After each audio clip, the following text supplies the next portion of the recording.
Hello and welcome to How to Thrive in the New World of Work. I'm your coach for this call, Leonora Rhodes. So welcome everyone. Thank you so much for investing your precious time today.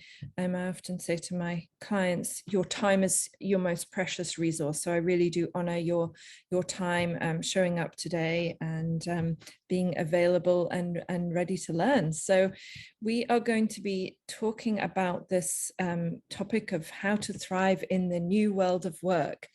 And you'll get the best out of this investment of your time if you listen actively, take notes. I'm going to make you do some work today, so do the exercises and commit to taking action. If there's anything that you learned today that you realize, oh my goodness, that's something I should really change in my life, then I would recommend that you make a commitment today to do that, to do the work that needs to be done. So that's how you will get the best out of your investment of your time, energy, and attention. So I think most of you know who I am, but just very quickly, my name is Dr. Leonora Rhodes. I'm a physician, a neurotherapist, coach and trainer, author, medical writer, and editor, course creator, and health advocate. And I have been working now for nearly 30 years, which really ages me. And I love the work I do. Clearly, I've done a lot of different things in my time. And, I've always been passionate, actually, since the age of being 12, for helping people to be happier, healthier, and live better lives. And then, why I'm doing this webinar today. Last year, I was working for the very famous life coach, Tony Robbins, and I loved it. It was going well. It was my dream job for a while. And then this happened. I caught COVID and nearly died and had, a couple of days where I felt so unwell that I wondered if I would make it. And I had one night where I lay in bed and thought about what I wanted to do with the rest of my life. If I was gifted more days, then what would I want to do with them? And I came up with this very grand mission to improve the lives of 1 million people. And, I always tell my clients, you have to stretch yourself a little bit. So I was aware that when I came up with this goal, that it was going to be a bit of a stretch. And I realized that I couldn't do it working as a corporate coach working for somebody else, and that I needed to get out into the world more. And since then, I've devoted my time to one-on-one coaching. I do a lot of webinars like this one, and I've been working with several corporations as well, doing corporate wellness trainings. Had a couple this week. I had, in fact, this is my 4th live training this week. I've done one on self-care. I've done the one on this morning was on resilience and resourcefulness. And I did one on Tuesday night, which was my first live in over 2 years, which was on mental fitness. So here I am on my mission. I'm really glad to have you here. And I hope, you might be able to help me reach more people too. So as you may know, something happened in 2020 that changed the world of work forever. And what we thought of as normal vanished overnight, literally, for many people over a weekend. And one of the companies I work with, their people were normally in work on Friday and they were a bit freaked out what was going on with COVID. Over the weekend, they got the message, do not come into the office again. So things literally changed overnight. Now, there have been pros and cons to all of these changes that have been going on. And there's this term in psychology that is VUCA, and COVID has been described as a VUCA situation. It's a period of time when there has been a lot of volatility, where there's been a lot of uncertainty, chaos, ambiguity. And in the military, a VUCA situation is a situation where there is high risk that the people involved will develop PTSD. Normally it's reserved for, war zones and things, but things have been so bad during COVID that the whole world has experienced a VUCA situation. There's been fear, there's been loss, there's been health problems. You may have had health problems yourself, or you may just have been worried about, the people you love or your colleagues or your business. So I think you'll agree, a pretty weird time. Now, the new world that we're in as of, today, there is still some ongoing uncertainty and some potential risk. However, I personally believe that this is a time of great opportunity to create a new normal that is way better than the old. People kind of say, oh, I miss things the way they used to be. Things were never perfect before. So we get to create a world for ourselves and the people we love and our business that is way better than the old world. So let me ask you a question. What if you could create a new normal for you, your loved ones, and your business that was way better than the old normal? And what if you could create a new life for yourself in which you could thrive in all areas of your life? And, when I was working with people before COVID, so many people were feeling like they did not have work-life balance, that, maybe they had one or two areas of their life that were good or okay, and then they would have other areas of their life where things were not great. What if you could create a life for yourself where everything was better? So today we're going to talk about the 5 Thrive drivers. And I actually came up with this concept. I read some research from Gallup. Gallup are great at doing these big research studies where they ask people what's going on. And there was this article about 5 problems that people were having. And so I decided to turn that around and create, with the problems they were highlighting, create mastery drivers that would help you create a better life going forward. So that's what we're going to be talking about today, these 5 Thrive drivers. So before we go any further, I mentioned earlier that I'm going to get you to do some work. I'm all about, learning by doing. So I'm going to ask you for a moment to write down how you would rate your level of mastery of these 5 areas. And here's how you're going to score it. So if you're really, really bad at something, very poor, then you're going to give yourself a 1 or even a 0. And if you're amazing at it, could not be improved on, then give it a 10. And if you don't know, just leave it blank or write, I don't know. So you're going to give yourself a score in these 10 areas: leadership, managing your energy, how good you are at managing processes, communication, and work-life integration, otherwise known as work-life balance. So just very quickly, how do you score yourself in these 5 areas?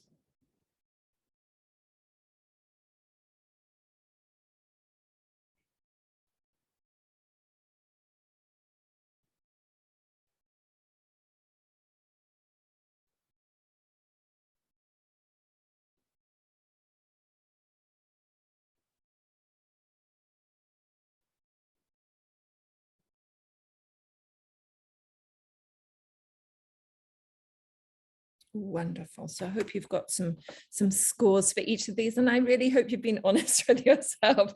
And sometimes I have clients who I'll ask them to give themselves a score, and they'll say, oh, I'm at a 12. And we Brits always kind of, we're a bit more realistic than that. Giving yourself a 10 out of 10 means that you really, there's very few people that are a 10 out of 10 in the world. So I hope you've been realistic and honest about this. So I love this quote from Sheryl Sandberg, who's the, I think she's still COO of Facebook, and she wrote a great book a few years ago on women in leadership. So she said, true leadership stems from individuality that is honestly and sometimes imperfectly expressed. Leaders should strive for authenticity over perfection. And I just love this quote, it really resonates with me. So here are some things to think about when it comes to leaders. We are all leaders. We lead maybe a team, a family, a group of friends, or maybe even you're just leading yourself. And, I think a lot of people are returning to hybrid working right now. And I think it's a great opportunity to step into leadership, say, you're in work and not everybody's there. And there's a problem that arises, and you kind of think, gosh, am I at the pay grade or am I at the leadership level to be able to step in? Then I think this is a great time to kind of, push yourself a little bit and step into situations where you would normally have not stepped into leadership. So a great leader has a few different characteristics. I'm sure you can think of more, but here are the ones that I came up with. A great leader takes ownership of their life and their work. They know that nobody is coming to rescue them. They also take a high level of responsibility for their roles in their life and in their job. They focus on solutions, not problems. They don't spend all of their time kind of saying, oh my goodness, this is terrible, we've got all these problems. But they spend most of their time, energy, and attention saying, okay, we have these problems. Let's find solutions to them. And good leaders tend to be balanced, not extreme. So what type of things might they be balanced in? There's a great book called The Dichotomy of Leadership. I find it a little bit hard to read. It's written by an ex-Marine, I think. So it's all the stories are military stories, which I'm not that fond of, but the concepts in the book are really, really good. So the balancing act in leadership is taking responsibility while also encouraging other people to do the same. So you are taking responsibility for your leadership role, but you're also encouraging and teaching other people to step up. You are determined, but you're not overbearing. So you're not the type of leader who's always just telling people what to do and they feel disempowered. You nurture people, so you help them and you support them, but you also give them opportunities to go and do things, try things, and grow. As a leader, you train hard, but you also train smart. So you maybe learn from other great leaders and you don't constantly want to reinvent the wheel. You are bold and decisive, but not reckless. You need to be disciplined, but also agile and flexible. And this talk that I was doing this morning on resilience and resourcefulness was all about this. Sometimes you need to get resourceful in order to fix a problem. And if something isn't working, you need to find a new way to do it. You need to use accountability, but don't handhold too much. Great leaders tend to also be really good followers. They know the time when they need to be a leader, but they also know the time when they need to step back and follow other people. They plan carefully, but they don't overplan. So they're not like totally OCD about planning. Like I mentioned earlier, they're also kind of flexible and are aware that sometimes even the best plan doesn't go to plan and they need to be flexible. A good leader is humble, but they're not passive. And they are focused, but also a little bit detached from the outcome. They're not so obsessed with reaching a particular defined outcome that they don't actually focus on the progress that's being made and learning as they go. So another exercise for you. First question, who do you lead? So write down, who do you currently lead? Is it just you? In which case, brilliant. That's absolutely fine. Do you lead your family? Do you lead a team? Do you lead a business? Do you lead a community? So who do you lead? Next, I want you to think of a leader that you admire. So think about, and I want you to admire them for their leadership skills. So think about this leader that you admire. Might be somebody you've met in person. It might be somebody you admire from afar. And think about, what is it about their leadership that you admire?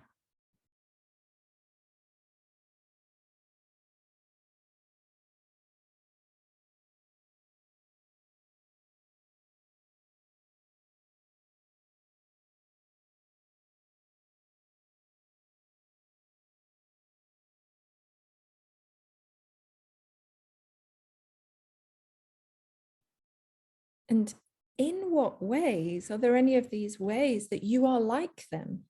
We often admire people because there's something about them that is like us. Maybe they value the same things. Maybe they come from the same background. Maybe they, have the same mission.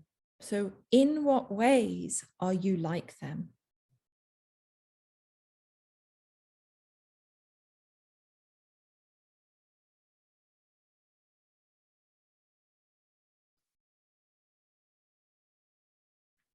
And the last question is, are there ways that you would like to become more like them?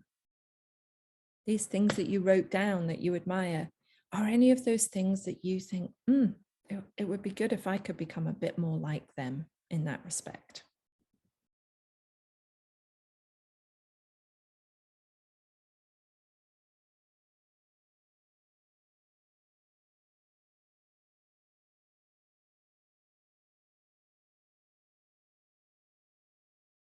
And I often do this exercise with the executive coaching clients that I work with, and I usually get them to do for homework to do this for repeat for at least one or two other leaders as well. So if you found that useful, and then I would suggest you do it for other people, because you'll often find, for one person, you get a few ways that you want to be more like them.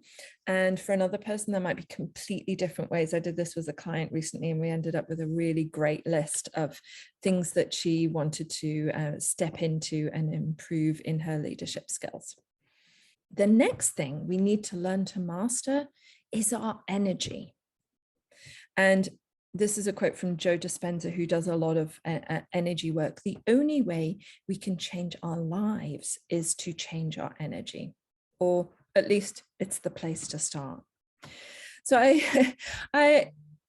we human beings are amazing. We have this incredible body. I studied it as as a medical student for 5 years in the UK, and I worked as a doctor for 9 years, and I still only knew a tiny fraction of how the body works. The human body is incredible, and it is constantly creating energy. It's not creating energy from nothing, but it is taking fuel and it is creating energy that we can use to do work all the time. But we are also like a finely tuned race car.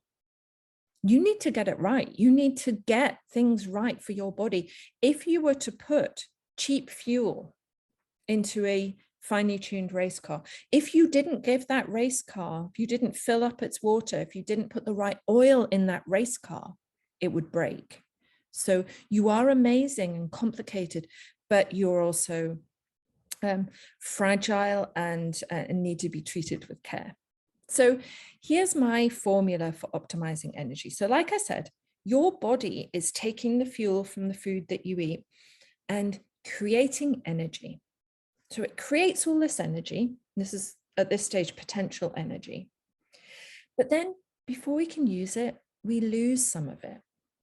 And we lose it from a process that's called incoherence. And incoherence is when things are not working well in your body.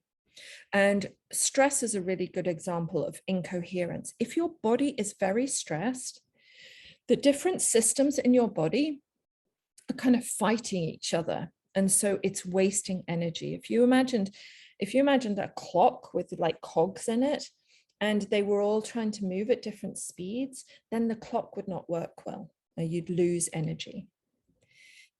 So we lose some of that energy, and then we have some energy left. Next, we need to focus that energy into our attention. And then when we focus that attention, we need to use it to do work. And if we can improve our performance, then with this energy that we've created, we can create the highest level of performance that we are capable of. So it's a great concept to keep in mind. So another exercise, straight into another exercise. So what do you know that you do currently to create energy? Is it eating healthy food? Is it getting plenty of sleep? Is it exercising? So what things do you do right now to help you create energy?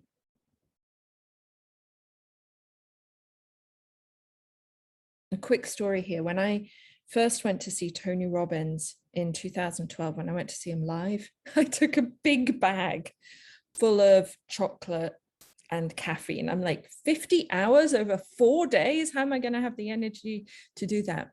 Tony Robbins was a genius at watching the energy in the room. When he saw the energy dropping in the room, he didn't tell people to go and eat. He told people to get up and dance and move around and to talk to other people and to energize in different ways. It wasn't just through stuffing their faces with food and having a lot of caffeine. So what do you do to create energy? Next question. What are the things that you know sap your energy? We all have those things that we're like, oh, I'm gonna have to do that. It's gonna sap my energy. Might be people, might be things that you have to do. And for homework, where if you've got a list of things that you need to do, of things that sap your energy, ask yourself, is there something I can do to reduce them? Because your energy is very, very precious. Next, I want you to rate your ability. Sorry, somebody's just popped into the waiting room and I'm just trying to find that. Okay.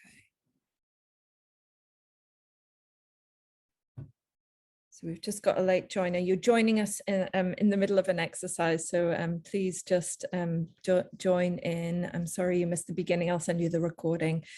So we're talking about energy being what you are able to turn into work. So the next question is rate your ability to focus. Now, often people have a differing ability to focus on different things. So give yourself a score out of 0 to 10, 10 being excellent, on the things you enjoy. Often we're better at focusing on the things we enjoy.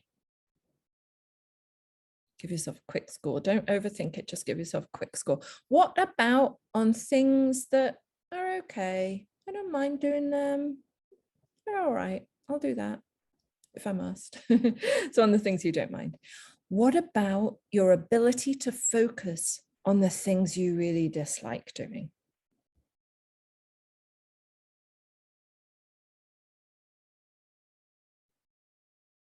And I know when I first did this exercise, there was a big difference, I would say. And I'll just be really honest with you here. On things I enjoy, I'm probably at a 9. I'm pretty amazing at that. On things I dislike, I'm probably at about a 2. I'm working on it, but I'm at about a 2. So next, how is your performance in these 3 areas? What is your performance like with things you enjoy? Give it a score out of 10. Things you don't mind and things you dislike. So give it a score out of 10. Is there a big gap? Again, there was with me.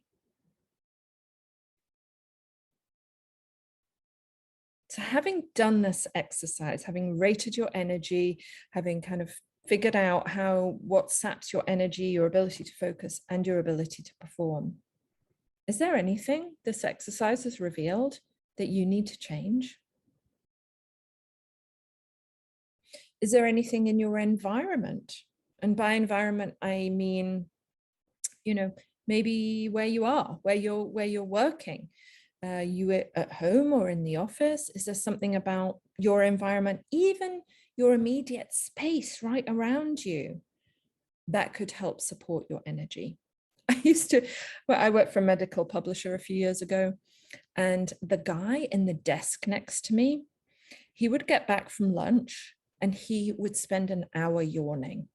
It was so, and he was a really loud yawner. Can you imagine sitting next to somebody who was constantly going,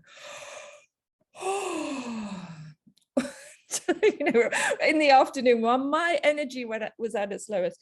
And what I started having to do, I would go for lunch after he'd come back, and I would find somewhere else to work. He was so distracting. So sometimes our environment can, really either support or deplete our energy. Wonderful. So what about process. So this should say number 3. Process is all about systems. So this quote from Jerry Moran: perfection has nothing to do with the end product, but excellence has to do with the process. Can you get really, really excellent at the process? Here's the thing, you may not realize you have a process for everything you do. You have a process for getting dressed in the morning. You have a process for brushing your teeth. And you also have a process for much, much more complicated things in your life. Now, some of these processes are conscious. You're aware, I'm doing, I'm writing a new talk. And some of them are unconscious, the more habitual things, the rituals. I don't know if you've ever, you're probably not even aware of when you're getting dressed in the morning. You're suddenly like, oh, yeah, I got dressed. How did that happen? So those things are more habitual or ritualistic things. You're unconsciously aware of them. Some processes you made up as you went along. Nobody taught you how to do them. You just kind of figured them out. And other processes were learned from education, or maybe somebody taught you how to do it. Some processes that you do every single day or every single week are not great. And others of your processes work really well. I'd say I'm pretty efficient at brushing my teeth these days, but there are some things that I'm not really that efficient at. Some processes work for a while and then become less effective, and other processes always work. So just some things to think about with processes.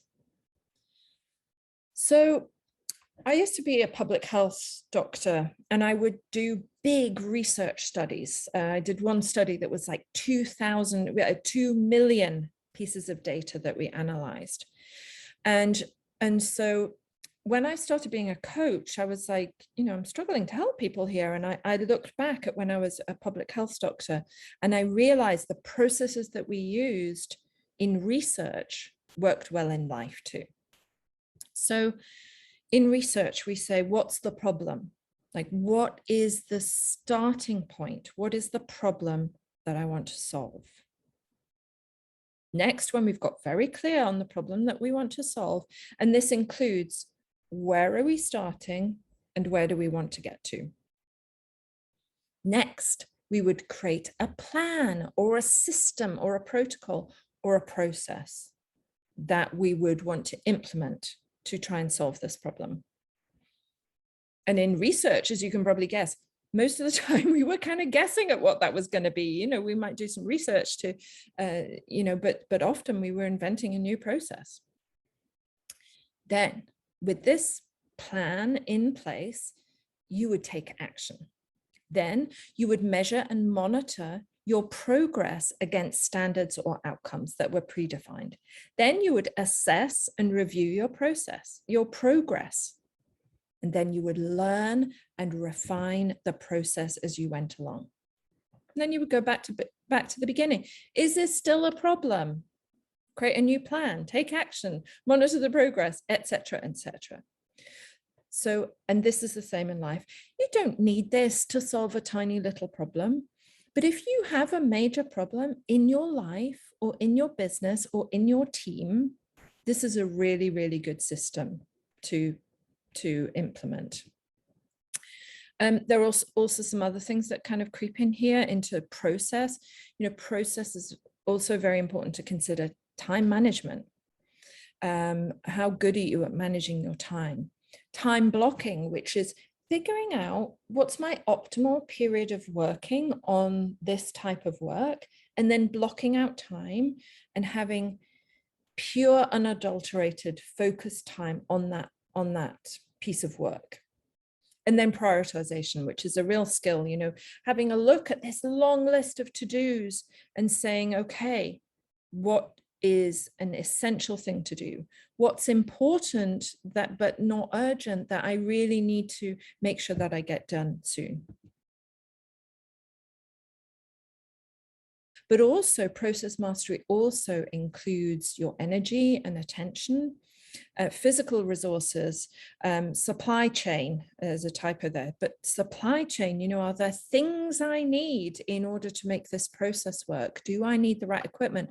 This was a big problem at the beginning of COVID. Suddenly people were working at home and they didn't have a printer, or they didn't, you know, they didn't have a second screen, or they had, you know, a computer and they didn't have very good Wi-Fi at home. Then there are human resources, the right people, having a team that works well together. And then there's internal resources, your skills, your intelligence, your expertise, your resourcefulness, things like that. So process mastery is very important. Here's a homework exercise. Don't write this down now. It's on the handout that I've already sent out. So you're going to think of a problem that isn't really working that well in your life. Then you're going to come up with a SMART goal. A SMART goal is a goal that is specific, measurable, attainable, realistic, and has a timetable to it. Then you're going to ask yourself, why? Why do I even want to spend time solving this problem? Is there a process already in place? If there is, it's clearly not working. And so you need to refine the process. If there isn't a process, it's time to create one. So this is the homework, and then you're going to refine, you're going to learn from your progress and refine the plan. Excellent. So that's process. Next is communication. For any relationship to be successful, there needs to be loving communication, appreciation, and understanding. I love that quote. So as you can imagine, communication is a huge topic. There are degrees, there are PhDs devoted to communication. Now, with hybrid working, there are definitely pros and cons. And I've been working with a lot of people during COVID, and there's been some real challenges. And, you lose a lot of information when you're not able to be in a room with somebody. But also, there's a lot of research which shows in some ways people have been much more efficient when working from home in certain aspects of their work. In order to influence others the way we desire, we need to communicate well. And that's not in a manipulative way. It's just in order to be able to influence them, we have to be able to communicate well. They are not mind readers. In order to communicate well, we need to first understand that everybody is different. Everybody has a different model of the world. Model of the world is a term that comes from neuro-linguistic programming, or NLP. And what it really means is your brain is wired completely uniquely. There's nobody on the planet who has a brain that is wired the same as yours. So in order to communicate with people, we have to understand a little bit about them. And I think that's also been missing in COVID. I'm working on a program with a couple of party planners at the minute to come up with an onboarding process that's going to be fun and help teams learn a little bit about each other and learn communication skills, because it's been a big problem during COVID. We can never know another person completely, never, ever, even if we've lived with them our whole lives, because they choose to show us a tiny window of what's going on in their mind. I mentioned this earlier, people can't read your mind, so you have to be able to communicate with them. Otherwise, they're going to make up stories. Human beings are story-making machines. If we don't understand what is going on, we're going to make up a story about it. And the chances of that story being right are minuscule. So we have to create the story. We have to communicate the story. In communication, it's also very important to be vulnerable. This doesn't mean, telling everybody all your problems, but you need to let people know that you're a human being too, that you make mistakes sometimes, and that you have stuff going on in your life. And it's amazing, especially with people who are seem very strong and never seem to have problems. They've got problems. I can guarantee they have problems. I've worked with many of those people. And it's very hard for them to open up. And often the way for people like that to open up is for you to be vulnerable with them. That makes them feel safe. We also need to bring compassion when we're communicating with other people. And we need to intentionally and honestly build trust. So vulnerability and compassion can really, really help us build trust with other people. When we're communicating with somebody, we are communicating more than just words. I don't know if you've ever thought about this concept, but now me talking to you, I'm not just communicating words. I'm also communicating information. Sometimes I'm communicating instructions. I'm telling you, here's an exercise, go do it. There's also body language. I don't know if you can see me, but I'm fairly expressive, and so a person's body language can tell you quite a lot about what's going on for them. We have to be a little bit careful we don't misread it, especially on Zoom. But body language is important. People are also communicating feelings and emotions when they're talking. You might ask me, "How are you today?" And I might say, "I'm fine." Or I might say, "I'm fine." Or I might say, "I'm fine." Three very different meanings, very different emotions, exactly the same words. So feelings and emotions are important. If we are uncertain, we need to check, how does that make you feel? How are you feeling right now? How are you coping? People are also communicating their energy.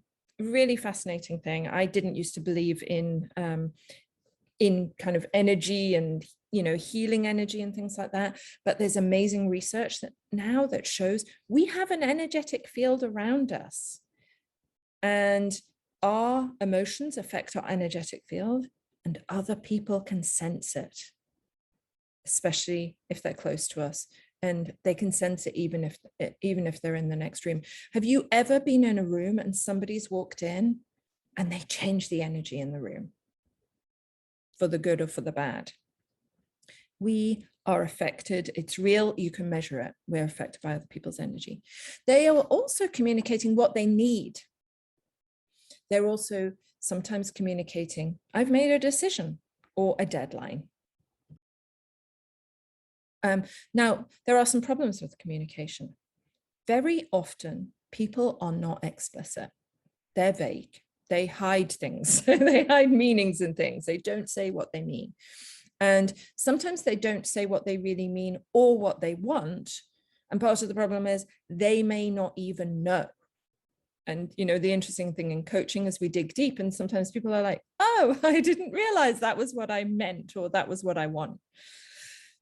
Sometimes people fear being honest and giving feedback because they're afraid that they might hurt your feelings, or they might say the wrong thing, or they might be wrong, and then you might judge them. When people don't understand, like I mentioned this earlier, when people don't understand what's going on, they'll make up a story, they'll guess, and they're highly likely to be wrong. When we're not in person with somebody, email, text, phone, video conference, communication, we're missing a huge part of communication. And in person, we can sometimes misread communication. We can misread somebody's energy, their emotions, and their feelings. So communication is like really, really complicated. It's not surprising that not many people are really, really amazing at it. So this is in the handout, so don't write this all down. But when we're communicating with a person, we have some responsibilities. So as the communicator, we need to build rapport. So we need to, get that person comfortable. We need to acknowledge if they've done something good, if they've, even for being present, sometimes we need to acknowledge them. We need to be mindful. We need to be very present. We need to be thinking, how am I feeling? What energy am I transmitting? We need to be explicit. We need to be as honest as possible without saying things, the first thing that comes into our mind and just saying it without filtering it. We need to give compassionate, intentional, honest feedback to people. And the vast majority of people, even very senior leaders, are not good at that. Sometimes we need to pause, shut up for a moment, and we also need to ask for feedback. And then the receiver also has a responsibility. They need to listen for what's being said and what's not being said, those hidden meanings. But then they also need to not assume the meaning. If they don't understand what's going on, they need to ask and then clarify. So, am I right? You just said, clarify that what you heard was what they actually said. And if somebody gives you feedback, acknowledge that, it takes a bit of courage to give feedback. Accept it graciously with curiosity. And here's a great concept. Even if the feedback that somebody is giving to you, you don't like it, it's likely to be at least 10% true. Even if they're being mean and they're stressed, it's likely to be at least 10% true. So what nugget of truth is there in what that person's just communicated if they've given you some feedback? So that's communication. And obviously, I do whole seminars. I'm actually doing a day coming up for a media company in New York, a whole day on communication. So what about work-life integration? And I love this quote. Dolly Parton has some great quotes. I don't know if they're all from songs or they were things that she just said. I've come across a few Dolly Parton quotes recently. Never get so busy making a living that you forget to live a life. And I've lost a few people in my life, friends and family, in the last couple of years. And, this quote really resonates with me because of those losses. Life is short and precious. And, to be at the end of your life and realize I forgot to enjoy it is really tragic. Work-life balance or work-life integration. People often think it's about the amount of time that you spend at work and the amount of time that you spend at home. But I'd like to suggest a new definition, that it's actually about the amount of time that you spend doing things that put you in a negative state, that you don't like doing, that make you unhappy, that make you stressed, compared to the amount of time you spend doing things that put you in a positive state, doing things that are meaningful to you. And I work with a lot of people who other people would see them as a workaholic. I work with other people who other people would see them as being lazy. But if they're spending the right amount of time doing things that they love, if what fills you up is going and living in, a camper van in a beach in California and teaching surfing lessons for 2 hours a day, but you're joyously happy all the time, who am I to say that you're wrong about that? And, there are people who work 10, 12 hours a day and they're miserable every moment of it. That's not work-life integration. I asked you right at the beginning of the call, but quickly again, how is your work-life integration on a scale of 1 to 10? How much time are you spending doing things that you enjoy compared to things that you really hate or stress you out or make you miserable? Where are you at right now? And if you were to be able to change it, realistically, where would you like to get to with work-life integration?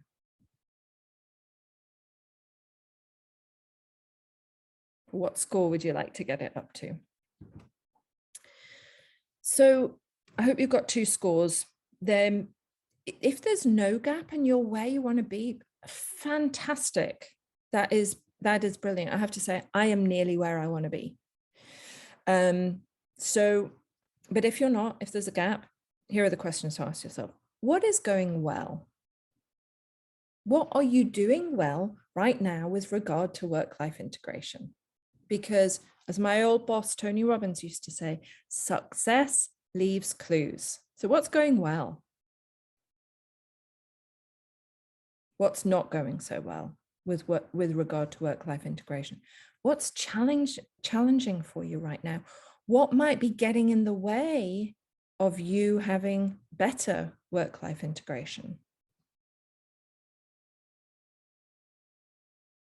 And then ask yourself, are there some things I need to do more of that you can control?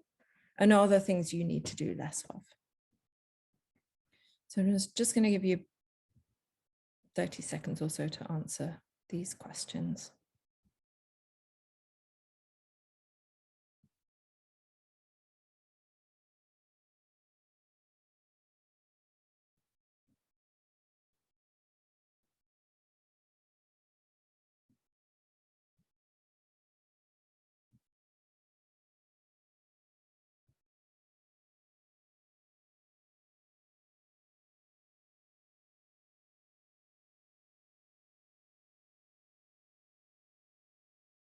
Wonderful. So if you haven't finished, you can carry on doing this for homework or at the weekend. That's it for kind of the presentation bit today. Now, the way kind of what the work that I do, I work with some individuals, but I also work with some companies. So I've set aside some time. If you got some nuggets out of what you heard today, and if you highlighted some areas where you're like, I think I need to work on that, but I don't know how, then I have set aside some time next week. This week's really stacked, but next week I've set aside some time so that you can have a call with me if you feel that that would be appropriate. And on this call, I'm going to help you figure out what your biggest problem is and how to solve it. I'm not going to solve it for you, but I'm going to help you figure out how to solve it. And so it would be a 45-minute call, and I'll help you in 3 ways. Number one, we'll talk about your biggest challenge right now. And this could be a challenge that you have in your personal life, in your work life, in your team, or your business. Anything, anything that you have as an issue. You choose the topic. Secondly, I'm going to help you figure out how you can solve it. Not going to do it for you. I'm not about making people dependent on me. I love helping people figure out how they can solve their own problems. And thirdly, we'll create a step-by-step plan to show you how you can reach that goal. So I love the work that I do, and I know some of you on the call I have worked with one-on-one, and I really love this work, and this genuinely is a gift to anybody who would like to take advantage of it. So who's it for? Anybody who wants a better life, but is like, I know I want a better life, but how do I even get there? If you manage a team that's currently struggling because your employees are not thriving, you should also be open to learning some new ideas and taking responsibility. Sometimes people come to a call and everything that we talk about, they're like, yeah, I know. Then if that's you, let's not waste each other's time. This is for people who are open to some new ideas. As you can probably tell, I've got a brain full of them. So if you're open to some ideas and you're willing to take responsibility and try just tweaking some things, then this call is for you. If you're determined to succeed and you are not going to let things get in your way, then this call is also for you. Here is the link. I'm going to put it in the chat, and I'll also send it to you if you'd like to book a call with me. If now's not the right time, that's absolutely fine. I have discovery calls. I have 5 discovery calls available every week. So if you want to book a call with me now or in the future, I'm here. I love this work, and I would love to be able to see if I can, help you come up with a solution for any problems that you have. I love this quote. Life is not measured by the number of breaths we take, but by the moments that take our breath away. And that I've just got goosebumps. That quote always gives me goosebumps. That is it for today. Quick recap. Today, we have talked about the 5 Thrive drivers: mastery of leadership, energy, process, communication, and work-life integration. For homework, there's a survey which I'm going to send to you. I love this work. and I love creating new content. This is a fairly new webinar, but I don't want to be creating presentations for me. I want to be creating things that serve you. So filling in the survey is really, really helpful to me so that I can always make things better. Next piece of homework, this is for you. Decide on any changes that you need to make. Be really honest with yourself, and then commit, make a plan, and take action. And if you know that you can't do this on your own, get some support. So that's my big request to you all today. Thank you so much for coming today. I hope it was useful. I hope you got at least 1 or 2 nuggets from that.